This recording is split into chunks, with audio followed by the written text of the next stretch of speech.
wasn't supposed to be like this. In and out, they said. A show of force, they said. The Hellgast war machine was destroyed on Vecta, and you guys just need to sweep it up, they said. But, like any animal, the Hellgast are at their most dangerous when cornered.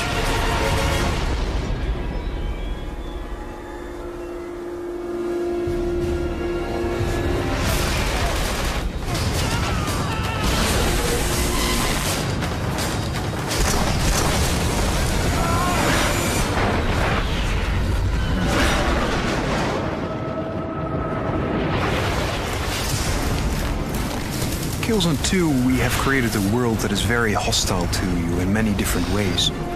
But at the same time, we've created a world that is very real and very believable. When we started developing the world of Helgen, we really started at the basis for almost anything we design. And the basis is basically the Helgas themselves, their ideology, their politics, and that goes for anything in the world, from their cars till their vehicles, from the houses that they build. Everything's kind of built from this ideology upwards. We decided to host Killzone 2 entirely on Helgen, which is an alien planet, but it still looks very eerily familiar.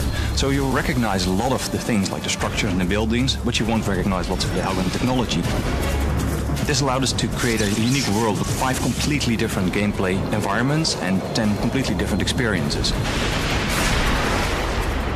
The audio really adds to the cinematic nature of Killzone 2. We have a dynamic music system, which means that whenever action is ramping up, the music will ramp up accordingly as well.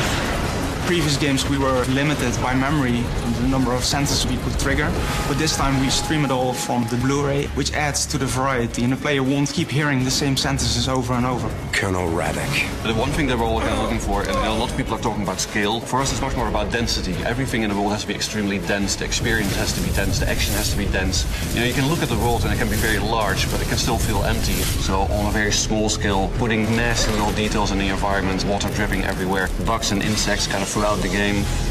One important aspect is the city itself. It needs to kind of look threatening. So we started looking at their architecture, how their skyline looked, making sure that it almost kind of looked like a ragged knife. For Killzone, we've taken inspiration from the great totalitarian 20th century regimes.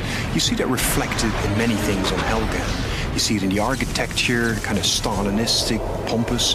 You see it in the weaponry of the Hellgast, which is very mass-produced. Everything that is Hellgast and Helgen kind of feels very replaceable versus very individualistic for the ISA. The main thing about Killzone is immersion. Everything that we do, we want to kind of really immerse the player in the experience. We always wanted the Hellgast to be very menacing, and we needed to have a world that fit very well with that character. So we started looking at making everything be very scary, very hostile, very threatening. And there's a very good German word for that. There's a word that they call unheimlich. Unheimlich basically means unhomely. And that's the sense that we wanted to give the player. This is really somebody else's society, somebody else's world. You're not welcome here.